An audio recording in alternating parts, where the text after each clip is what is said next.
Assalamualaikum warahmatullahi wabarakatuh. Alhamdulillahirabbil alamin. Assalatu wassalamu ala asrofil anbiya'i wal mursalin wa ala alihi washabihi ajmain.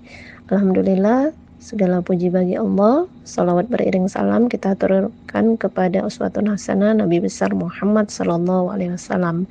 Baik Bapak Ibu semua, alhamdulillah hari ini kita bisa menyaksikan acara diseminasi berbagi praktik baik disiplin positif oleh Bu Indah Mirna dan Ibu Nur Oktriviani selaku calon guru penggerak angkatan 10 yang sedang mengikuti pendidikan guru penggerak angkatan 10.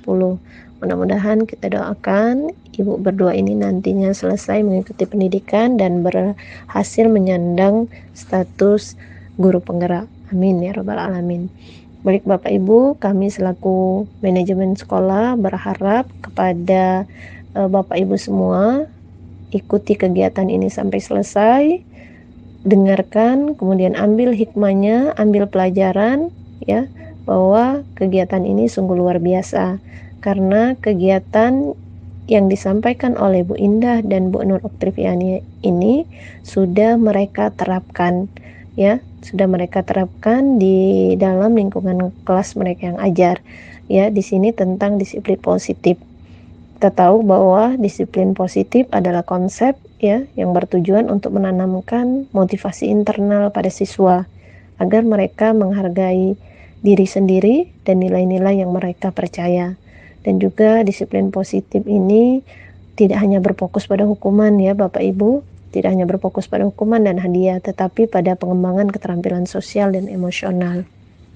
Jadi Bapak Ibu silakan ambil pelajaran dan jika ada yang baik silakan bisa diterapkan di kelas Bapak Ibu yang Bapak Ibu ajar dan yang Bapak Ibu bimbing.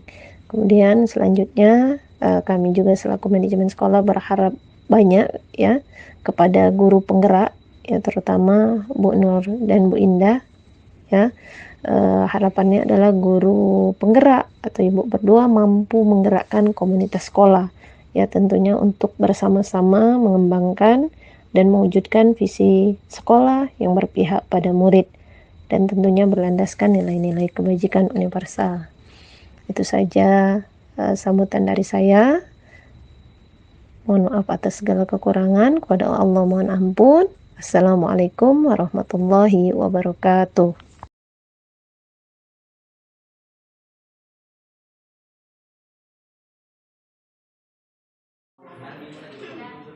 Izin Bapak Ibu semuanya, selamat siang menjelang pagi menjelang siang semuanya. Bismillahirrahmanirrahim. Assalamualaikum warahmatullahi wabarakatuh. Assalamualaikum warahmatullahi wabarakatuh. Waalaikumsalam warahmatullahi wabarakatuh. Baik, Bismillahirrahmanirrahim. Alhamdulillahirrahmanirrahim. Pertama di siang hari ini, pertama-tama mari kita menjadikan bersyukur kepada Allah Subhanahu wa taala yang mana pada siang hari ini Allah Subhanahu wa taala memberikan kita kesehatan jasmani seperti ini, lebih-lebih nikmat kesempatan sehingga dalam bisa hadir dalam ruangan ini dalam rangka kegiatan aksi nyata yang dilakukan oleh Ibu Indah Mirna dan Ibu Nur Oktriviani. Kemudian salam beriring salam selalu senantiasa disurahkan pada baginda Rasulullah SAW dengan lafaz Allahumma shalli ala sayyidina Muhammad wa ala sayyidina Muhammad.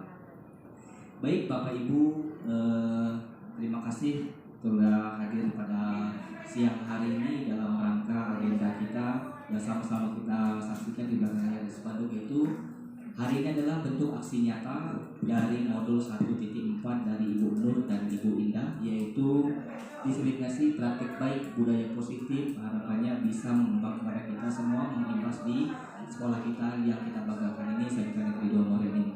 Baik Bapak Ibu, tanpa memperpanjang waktu biar agenda kita singkat juga, kita buka dengan lafaz basmalah.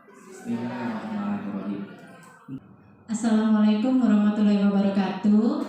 Hari ini saya berterima kasih kepada Bapak dan Ibu guru hebat yang sudah bersedia meluangkan waktu untuk sosialisasi tentang budaya positif. Di sini saya akan melanjutkan dari budaya positif yang telah disampaikan Ibu Indah Mirna. Budaya positif ini sebenarnya tugas akhir kami di modul 1, khususnya di modul 1.4. Di sini ada capaian umum yang harus dicapai. Yang pertama, memahami konsep pendidik menurut Ki Hajar Dewantara yang dihubungkan dengan konsep budaya dan lingkungan positif di sekolah yang berpihak pada murid. Yang kedua, melakukan evaluasi dan refleksi tentang praktek disiplin dalam pendidikan Indonesia secara umum untuk mendapatkan pemahaman baru mengenai konsep disiplin positif untuk menciptakan murid dengan profil pelajar Pancasila. Yang ketiga, memahami peran sebagai guru untuk membangun budaya positif dengan menerapkan konsep disiplin positif dan berinteraksi dengan murid. Sebelum saya menyampaikan materi, untuk refleksi dulu ya, Bapak Ibu. Kita main sebentar, bermain dengan tangan, ya. Saya beri petunjuk, nanti Ibu dan Bapak lakukan, ya. Di sini saya ada petunjuk, buka tangan, ya, buka tangan, kepal tangan, angkat tangan. Nanti jika saya bilang turun, itu harus tetap dalam posisi terakhir. Saya bilang misalnya buka tangan, turun, berarti turun. Turun berarti tetap di situ, buka tangan, ya, tidak bergerak, tidak mengepal, tidak ke atas, ya. Oke? Siap? Baik, kita mulai untuk kepal tangan. Oke. Boleh, kiri kanan boleh, kanan boleh, kiri boleh. Terus angkat tangan. Ya. Boleh di kepal, boleh dibuka kalau angkat tangan. Sudah itu kepal tangan. Buka tangan, turun. Ibu Wiji ternyata tidak konsentrasi. Maksudnya tuh 1, 2, 3 gitu. Tadi kan nggak pas. Ya kan sesuai dengan instruksi Ibu. Ternyata ya itu hanya permainan Ibu ya. Kita hanya melihat konsentrasi Ibu sampai di mana sebelum materi kedua masuk. Oke. Baik, sebelum kita bahas materi, ada video sebentar Ibu ya. Kita nonton video terlebih dahulu. Tolong disimak. Nanti ada apa di dalam video ini?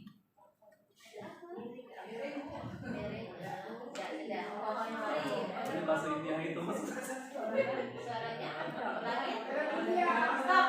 Ya, film India. Biasanya kan ibu-ibu sukanya nonton India.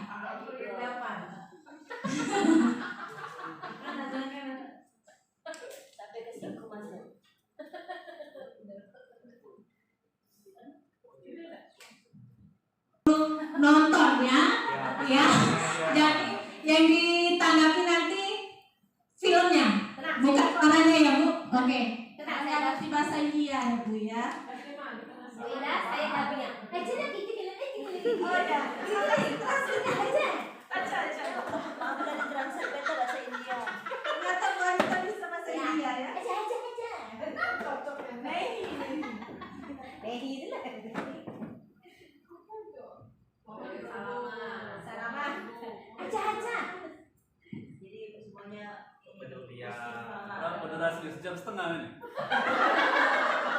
Nggak lama Pak, itu tenang aja.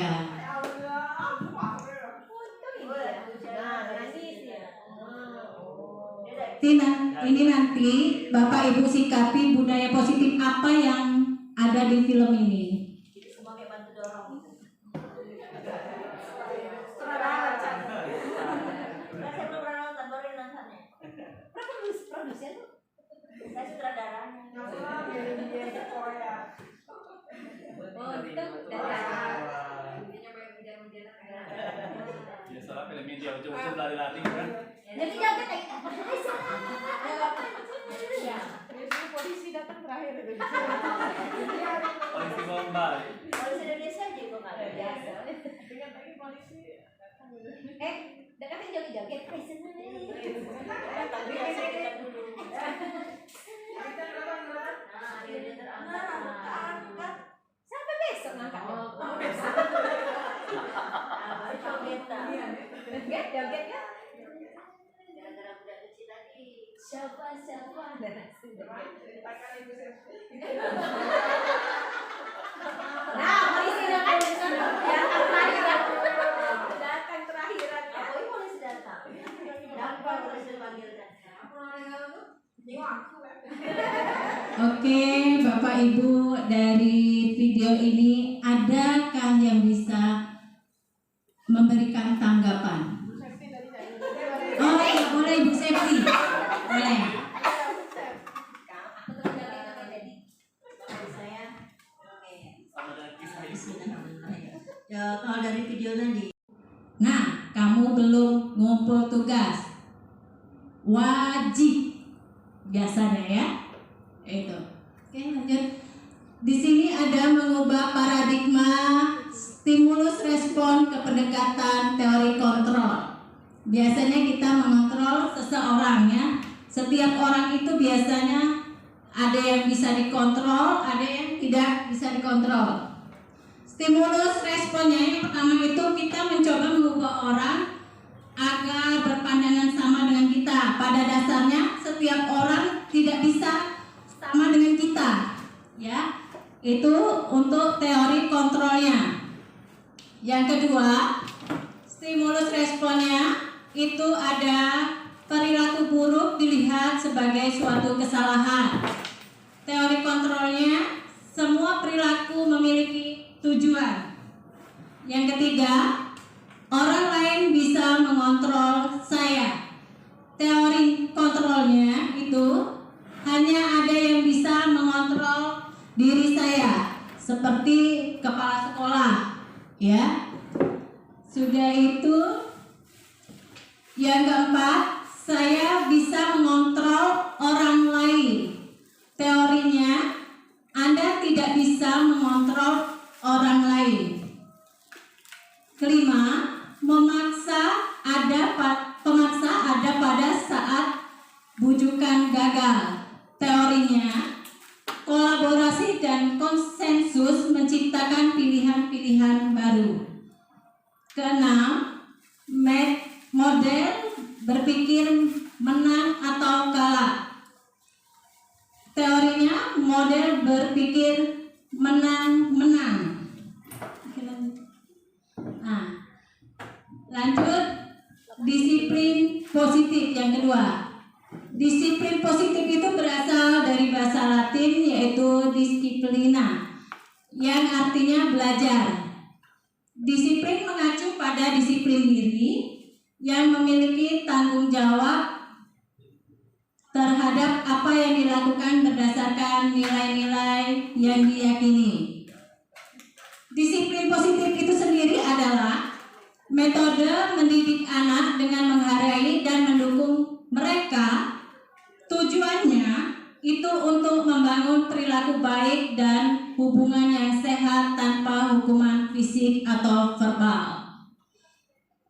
Sebagai pendidik, tujuan kita adalah menciptakan peserta didik yang memiliki disiplin diri sehingga mereka berperilaku mengacu pada nilai-nilai kebijakan universal dan memiliki motivasi intrinsik dan dalam perubahan perilaku ke arah yang lebih baik.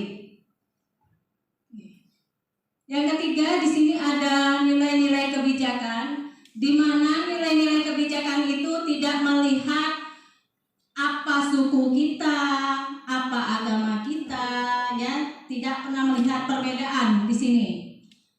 Hanya di sini kita tekankan pada profil Pancasilanya, ya, di mana di situ ada beriman, bertakwa kepada Tuhan Yang Maha Esa, dan berakhlak mulia, berbineka global, gotong royong, mandiri, bernalar kritis dan kreatif. Untuk Premiers program atau program dasarnya itu ada toleransi, rasa hormat, integritas, mandiri, menghargai, antusias, empati, keingintahuan, kreatif, kerjasama, percaya diri, dan komitmen. Itu biasanya kalau dari dasar itu kita dapatkan dari rumah ya.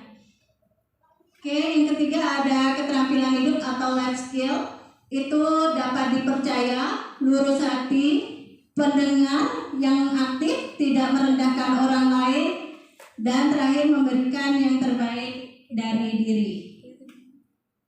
Di sini ada kebutuhan dasar manusia. Kebutuhan dasar manusia itu adalah segala sesuatu yang kita lakukan untuk mendapatkan apa yang kita inginkan. Ya, contohnya kita kerja. Kita kerja itu menginginkan dapat uang. Kalau anak boga itu dia jualan menginginkan dapat untung. Itu maksudnya dari kebutuhan dasar manusia. Di sini ada 5 dasar kebutuhan manusia. Yang pertama itu bertahan hidup. Bertahan hidup di sini mencakup makan, pakaian, tempat tinggal, keamanan, dan kesehatan. Yang kedua, kasih sayang dan rasa diterima. Di sini mencakup dipedulikan, berbagi, kerja sama tim. Biasanya di sini kita selaku guru, anak-anak paling membutuhkan adalah rasa kasih sayang. Ya. Oke, yang ketiga, penguasaan. Meliputi harga diri, keinginan untuk dianggap, memimpin, berprestasi, diakui, dan didengar. Keempat, kebebasan. Di sini adanya mandiri, memiliki pilihan, mencoba hal baru, dan yang terakhir adalah kesenangan. Kesenangan bermain, humor, antusias, dan tertawa. Ya, itu. Nah, di sini ada juga motivasi perilaku manusia. Motivasi perilaku manusia itu dibagi 2, ada yang eksternal dan ada yang internal. Untuk acara selanjutnya mungkin langsung diikuti oleh Ibu Indah untuk menyampaikan materinya pada siang hari ini. Pada Bu Indah kami persilakan. Terima kasih Pak Solihin sebagai moderator. Terima kasih pada Bapak Ibu yang sudah meluangkan waktunya untuk hadir di sini untuk diseminasi praktik baik budaya positif. Mungkin saya agak berdiri terus agak turun, nggak apa-apa ya Bu ya. Soalnya agak kecepatan orangnya. Oke Bu, sebelum ini mungkin agak budaya positif itu tuh sebagai bentuk untuk dari modul kami 1.4 tentang budaya positif. Itu banyak di situ tentang ya, ini hasil saya dengan guru prakteknya Bu Dewi.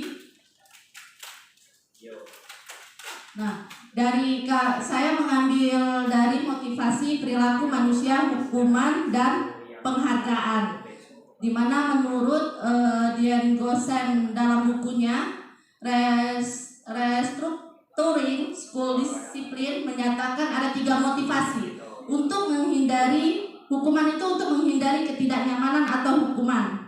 Yang kedua, untuk mendapatkan imbalan atau penghargaan dari orang lain. Yang ketiga, untuk menjadi orang lain yang mereka inginkan dan menghargai diri sendiri dengan nilai-nilai yang mereka percayai. Jadi hukuman yang kita berikan ke anak itu ada yang dipatuhi, tapi anak itu mempunyai motivasi yang berbeda. Satu, karena takut dimarahi, itu ada motivasi satu. Yang kedua, motivasi untuk mendapatkan imbalan atau penghargaan. Kadang kita anak-anak butuh, oh anak ini baik, nah seperti itu. Tapi ada juga dari ketiga ini motivasi yang paling baik itu adalah anak yang mempunyai kesadaran sendiri. Artinya dia menghargai diri sendiri. Makanya motivasi dan hukuman dan penghargaan itu letaknya ke siswa itu sendiri. Dari mana mereka, untuk apa mereka mendapatkan hukuman itu ya. Terus yang ke ini hukuman, konsekuensi dan restitusi. Kalau kecepatan suara saya mungkin bisa disela ya Bu ya. Ini mungkin karena faktor grogi juga. Pas ya. Oke, hukuman. Hukuman itu bersifat tidak terencana atau tiba-tiba. Anak atau murid tidak tahu apa yang akan terjadi dan tidak dilibatkan. Itu hukuman. Jadi kita dengan memberikan hukuman, dia nggak tahu nih kira-kira habis kita terlambat kita dapat hukuman apa. Itu namanya hukuman, bukan konsekuensi. Jadi hukuman juga bersikap satu arah. Tidak ada kesepakatan antara murid dan guru. Terus dari pihak yang guru yang memberikan, dan murid hanya menerima suatu hukuman tanpa suatu kesepakatan atau pengarahan dari pihak guru baik sebelum dan sesudahnya. Itu hukuman. Kan kita juga kadang memberi hukuman karena memang dia udah kelewat, tidak mengerjakan PR atau tugas gitu kan. Itu tidak ada kesepakatan di awal kelas atau awal pembelajaran kita. Jadi itu yang kita sebut hukuman. Sedangkan konsekuensi itu sudah terencana atau sudah disepakati, sudah dibahas dan disetujui oleh guru dan murid. Pada konsekuensi, murid tetap dibuat tidak nyaman untuk dalam jangka waktu pendek. Konsekuensi biasanya diberikan berdasarkan suatu data yang umumnya dapat diukur. Jadi konsekuensi ini seperti gini ya. Kalau kita menjatuhkan, memakan, kayak seperti yang di sini kita ada konsekuensinya. Pak Abdi sebagai WKMM kan, kalau makan itu harus konsekuensinya buang sampah. Itu konsekuensinya. Nggak buang sampah kayak mana? Nah, seperti itu. Anak juga, kalau misalnya anak dia meminjam buku di perpustakaan untuk Bu Anita ya, nah dia bagaimana konsekuensi yang harus mengembalikan. Nah itu pun ada sepakatan. Kalau tidak mengembalikan ada ininya ya Bu Anita ya. Nah bukan hukuman yang kita kalau seperti itu. Terus jadi itu hanya konsekuensi. Nah konsekuensi ini juga bisa kita bentuk dari kelas. Nanti kita akan membicarakan itu. Terus tindakan guru. Ya. Ini ada beberapa ini ya kasus istilahnya seperti itu. Saya pengen dari Bapak Ibu coba kira-kira dari kasus ini hukuman atau konsekuensi. Ya. 1. Mencatat 100 kali di dalam buku kalimat saya tidak akan terlambat lagi karena terlambat ke sekolah. Menurut Bapak Ibu itu hukuman atau konsekuensi? Hukuman. Ya betul. Terus yang kedua, lari mengelilingi lapangan basket 2 kali karena terlambat hadir. Itu ada 5. Guru sebagai penghukum, guru sebagai pembuat rasa bersalah, guru sebagai teman, guru sebagai pemantau, dan guru sebagai manajer. Coba kalau saya tanya ke Bapak Ibu, sekarang Bapak Ibu sebagai guru sebagai penghukum kah? Atau pembuat rasa bersalah? Atau sudah menjadi teman? Atau manajer? Udah manajer? Kelihatannya agak kecil ya. Jadi guru sebagai penghukum, dia menghadik dengan mungkin lebih ke keras ya. Terus ke hukuman, ke fisik, mungkin seperti itu juga. Terus kalau tidak melakukan, kamu itu awas ya, rasakan seperti itu. Ini agak istilahnya tadi ya, memberi hukuman tanpa ada kesepakatan sama guru. Tapi kalau yang membuat rasa bersalah, ayo dong nak, seperti itu ibu nanti dimarahin. Nah, itu ada kayak sebentuk kayak rasa bersalah gitu kan. Tolong dong nak, bantu ibu. Ya itu kalau tolong nak, bantu ibu itu kayak itu kita sebagai teman gitu kan. Karena saling bantu nih. Tapi kalau pas dia lagi nggak butuh, dia nggak mau bantu gitu kan. Jadi kan kalau teman seperti itu. Terus ada lagi sebagai pemantau. Pemantau itu ada yang kata-katanya dia menghindari dan mengukur. Kalau guru ngomongnya apa peraturannya, jadi memantau si anak sih kegiatan anak itu bisanya seperti apa, biasanya apa, kita pantau dia. Kesalahan kamu apa sih? Nah seperti itu. Kalau manajer itu lebih ke tingkatan yang lebih tinggi. Kita memanage si anak, dia udah merasa bersalah, kita anggap juga sebagai teman, tapi juga dia kita berikan konsekuensi yang harus dia hadapi dengan kesalahannya dia untuk bertanggung jawab. Ya, itu ke hukuman ke manajer. Terus lanjutnya aja ya. Keyakinan kelas, ini tadi saya sebutkan keyakinan kelas itu apa sih? Jadi budaya positif di sekolah itu kebentuk dari keyakinan kelas. Keyakinan kelas itu nilai-nilai kebajikan universal yang disepakati secara tersirat dan tersurat, lepas dari latar belakang suku, negara, bahasa, dan agama. Terus pembentukan keyakinan sekolah atau kelas. Kalau yang kemarin saya sudah lakukan di maaf ya, saya melakukannya di SMK 1 soalnya saya udah gak ngajar di sini kan, udah gak ada waktunya. Kemarin saya lakukan SMK itu, kita lakukan itu kesepakatan kelas. Yang seperti apa? Jadi Bu, ternyata ada anak-anak itu, Bu kalau bisa ke sekolah itu ke kelas dengan tidak bau bebe, bau badan. Nah, ternyata ada anak yang merasa temennya risih juga kalau dia bau. Nah seperti itu kesepakatan kelas dan itu harus kita habis ini. Terus ada juga yang ini, Bu, saya pengen teman-teman saya itu rapi. Nah, ada kan yang ini dia mungkin tipenya OCD ya, jadi harus rapi gitu. Jadi itu adalah kesepakatan, itu suara hati dari si anak-anak itu gitu ya. Jadi itu kita tampung jadi keyakinan kelas yang akan kita bentuk. Harus disiplin, karena kalau orang terlambat kita baru masuk kan mungkin mengganggu bapak ibu juga ya, konsentrasi bapak ibu segala macam itu. Nah keyakinan kelas hendaknya tidak terlalu banyak tapi konsisten. Kalau saya bilang konsisten, jadi terlambat itu apa nih keyakinan yang harus kita sepakati. Terus keyakinan kelas sesuatu yang harus diterapkan.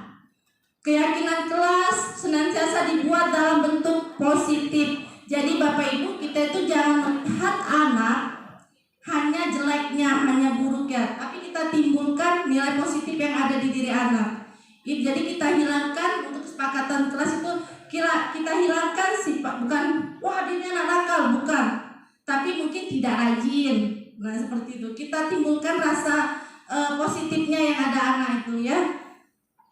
Terus nah ini budaya dari peraturan kelas kita nyampai keyakinan kelas. Dari keyakinan kelas kita menyampai ke langsung ke lingkungan positif. Dari lingkungan positif, dari kelas yang istilahnya keluarga paling kecil, dia bisa membentuk budaya positif di sekolah, lingkungan yang lebih besar. Itu dimulai dari kelas masing-masing.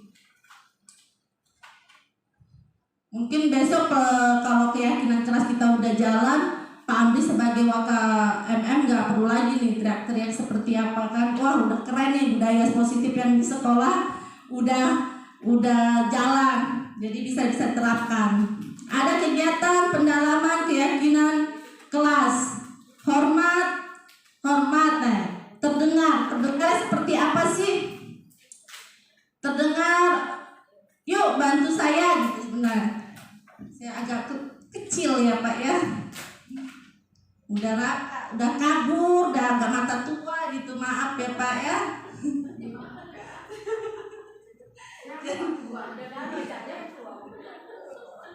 Ya Bu ya, biar kita serius benar Bu ya, nggak apa-apa nih.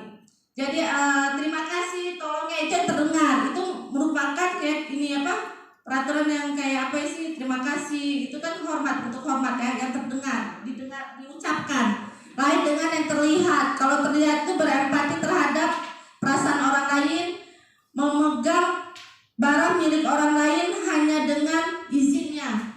Jadi kalau murid kita itu pena itu nggak pernah ada namanya ini betah di meja gitu kan. Itulah bentuk menghormati orang lain dengan tidak memegang barangnya tanpa izinnya. Itu bentuk yang terlihat ya. Kalau terdengar tadi dengan ucapan tadi berperilaku, senyum teramah. Kalau saya ini luar biasa, kalau di SMK Negeri 2 Morenin ini gurunya ramah, enak gitu gitu ya, ngobrol juga. Jadi saya agak grogi gitulah. Ini aja dibuat nyaman ini di sini. Alhamdulillah, masya Allah. Sesi pertama saya buka 2 penanya. Mungkin ada dari materi yang sampai oleh Bu Indah tadi yang belum mengenal atau belum paham, atau ada rasa ingin tahu menggali lebih dalam.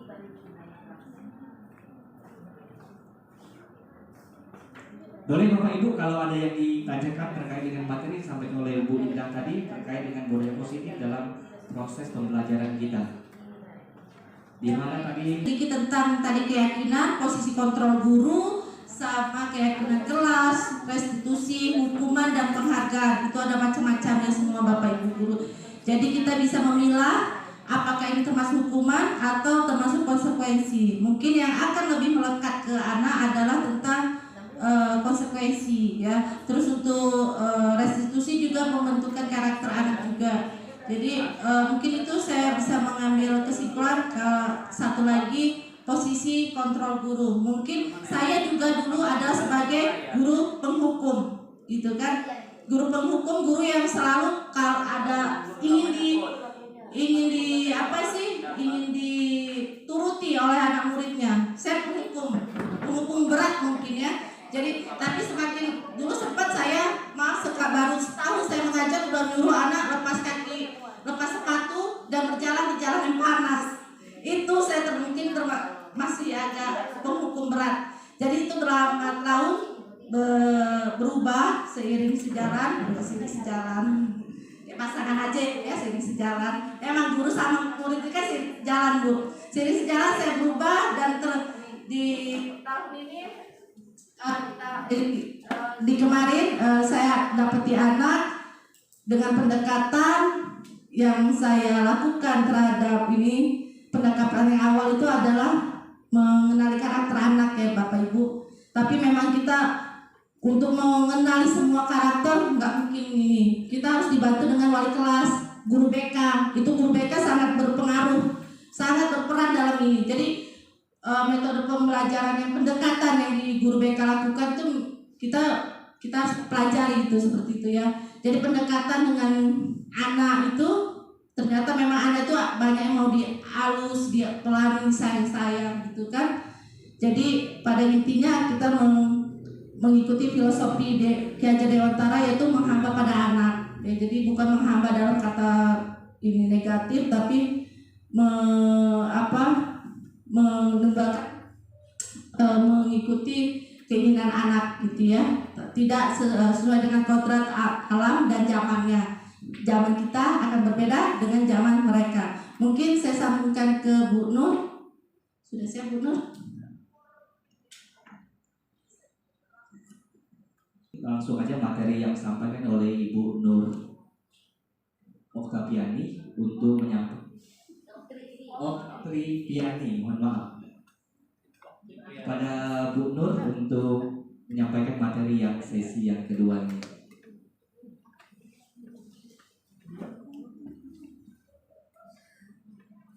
Harap bersabar Bapak Ibu ya, sebentar lagi. Ini dalam sukseskan agenda yang langsung disampaikan oleh Ibu Indah dan Bu Nur tadi dalam rangka persiapan untuk menyampaikan materi mereka di modul terakhir, itu 1.4 ada pengimbasan budaya positif untuk keluarga SMK Negeri 2 Morenin. Harapannya semoga kita semua menjadi guru-guru hebat dan anak kita menjadi insan-insan yang hebat semua. Amin ya rabbal alamin. Marilah kita tutup dengan nafas hamdalah. Alhamdulillah ya rabbal alamin. Saya selaku moderator mohon maaf pada yang salah, pada Allah saya mohon ampun. Assalamualaikum warahmatullahi wabarakatuh.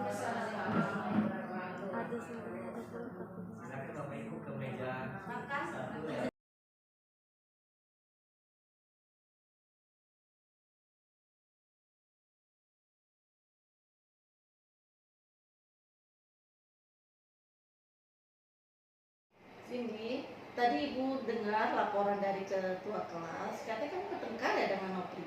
Iya Bu, habisnya kesal Bu. Kesal kenapa? Nopri terus-menerus menyontek semua pekerjaan saya Bu, bukan hanya PR, tapi semua tugas yang diberikan oleh guru.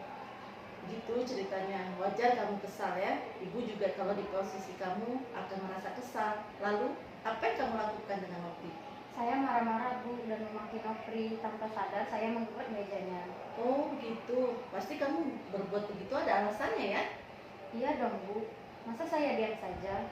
Saya sudah bersusah payah mengerjakan semua tugas dan PR saya. Iyalah wajar kalau kamu merasa marah karena tidak rela pekerjaanmu dicontek begitu saja oleh Nopri. Ibu sangat menghargai kamu tidak melakukan hal yang lebih parah lagi, yaitu memukul. Sekarang, coba kamu pikirkan tindakan kamu sampai menggebrak meja, apakah sesuai dengan keyakinan kelas kita? Tidak Bu. Nah, menurut kamu keyakinan kelas apa yang kita arahkan? Menghormati antar teman Bu. Nah, menurut kamu saling menghormati antar teman, apakah penting bagi kamu? Penting. Nah, jadi keyakinan apa yang harus kamu lakukan ketika kamu sedang marah? Harus lebih sabar Bu. Ya, kamu bersedia memperbaiki kesalahan itu? Bersedia Bu. Apa yang kamu lakukan untuk memperbaiki kesalahan?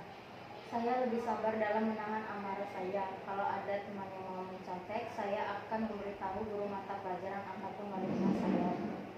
Ya, tepat sekali tindakan kamu. Tetap semangat ya. Sekarang balik lagi ke kelas ya. Baik Bu, terima kasih. Sama-sama.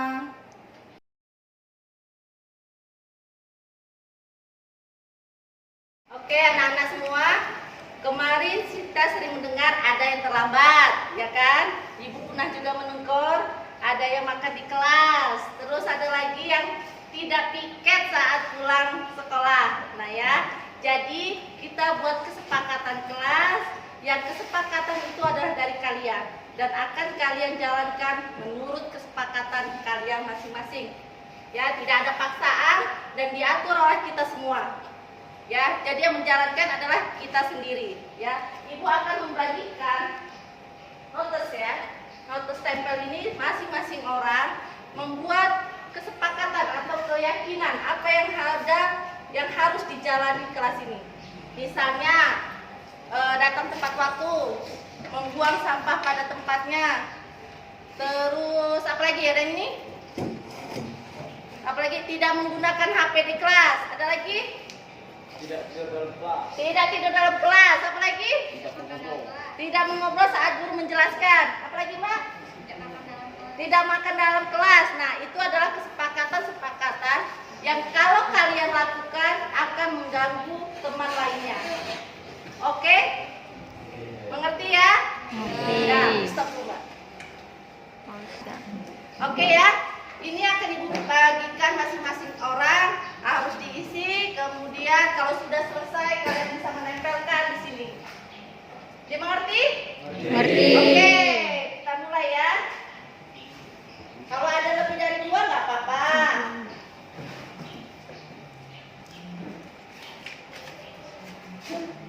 Diisi sesuai dengan ini.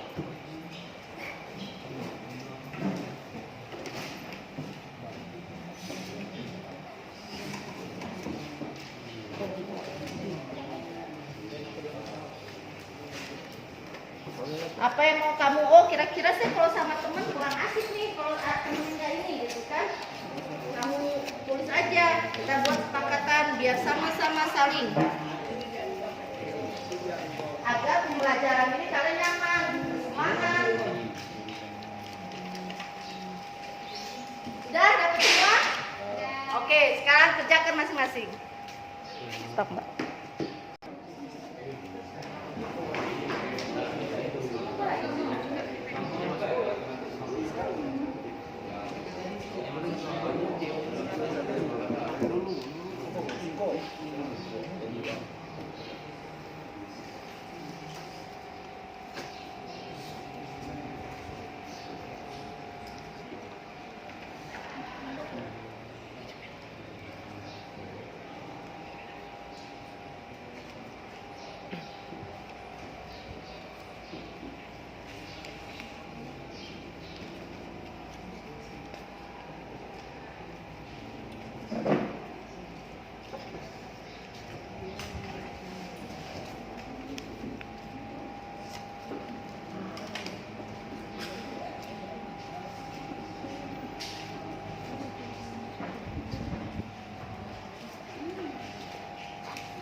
Ayo Dana, sepakatan apa Dana?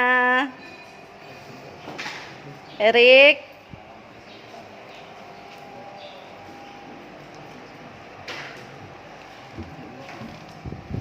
Masih bingung, Mbak?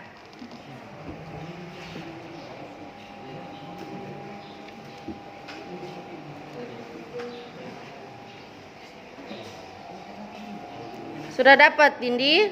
Nopri? Yang sudah selesai bisa kalian taruh di depan kelas. Maaf, di papan tulis ya. Tempelkan.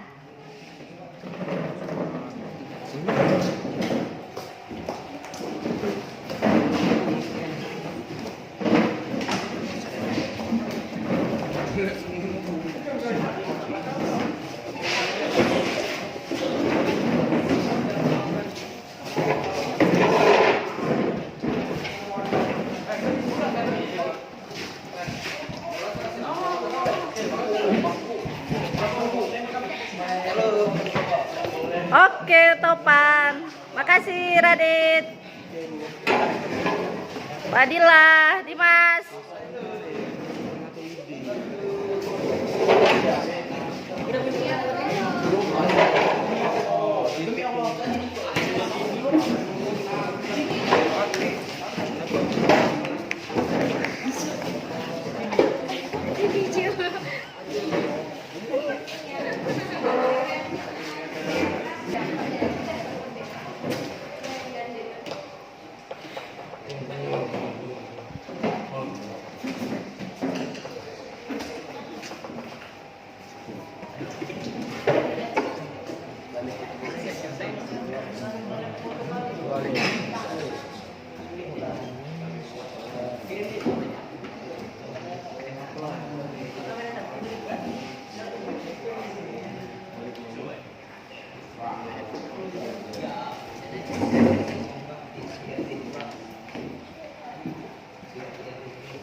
Oke anak-anak ya, sini ada teman kalian tidak boleh mencoret meja di kelas, membersihkan lagi saat pulang sekolah, tetap menjaga kekompakan kelas apapun situasinya.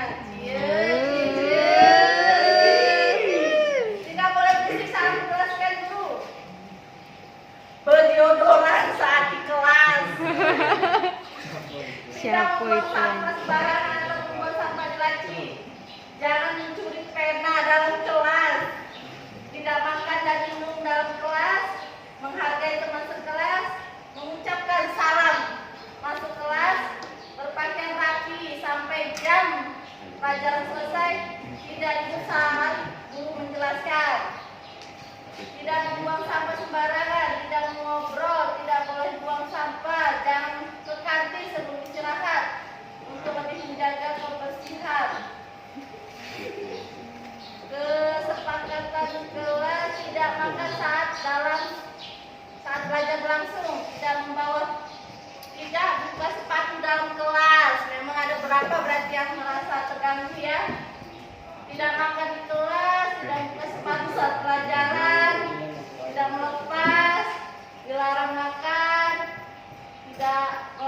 tidak boleh handphone pada saat belajar. Apa ini? Memainkan handphone saat pembelajaran. Oke, jadi berapa itu kesepakatan itu hampir sama ya nak ya. Satu, kebersihan.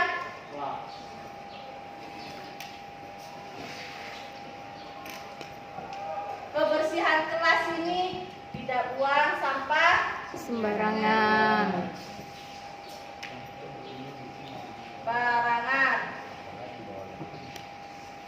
Tidak membuang sampah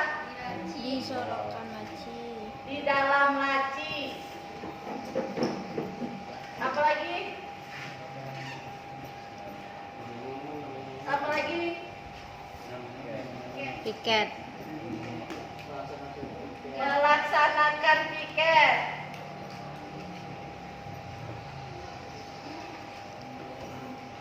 Piket sesudah sebelum pulang sekolah ya. Oh, sebelum maupun sudah belajar. Ini deal? Ada jadwal piket? Ada. Nah, kalau udah sepakatan sama berarti harus dijalankan sama kalian. Yang kedua, menimbulkan apa ini? Tidak bersih, tidak menggunakan HP ya.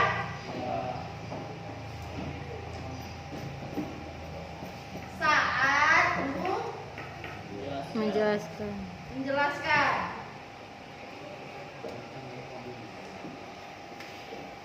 Sepakat? Sepakat. Disepakati lagi. Satu lagi, ada lagi. Apa tadi mengucapkan salam, benar? Mengucapkan salam. Waktu masuk.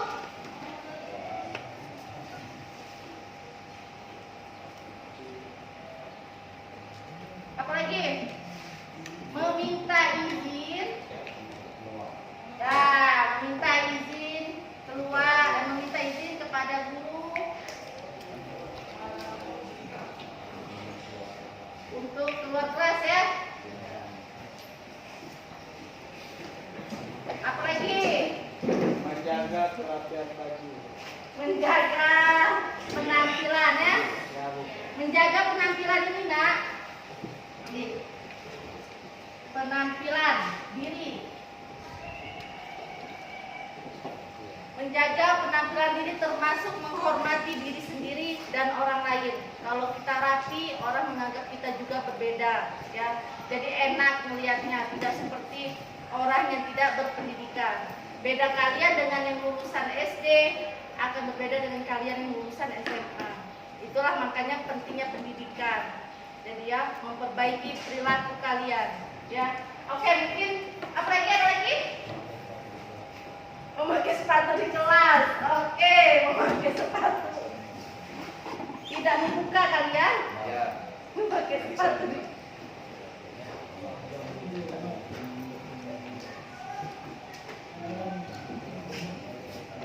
boleh dibuka tapi kaos kakinya diganti.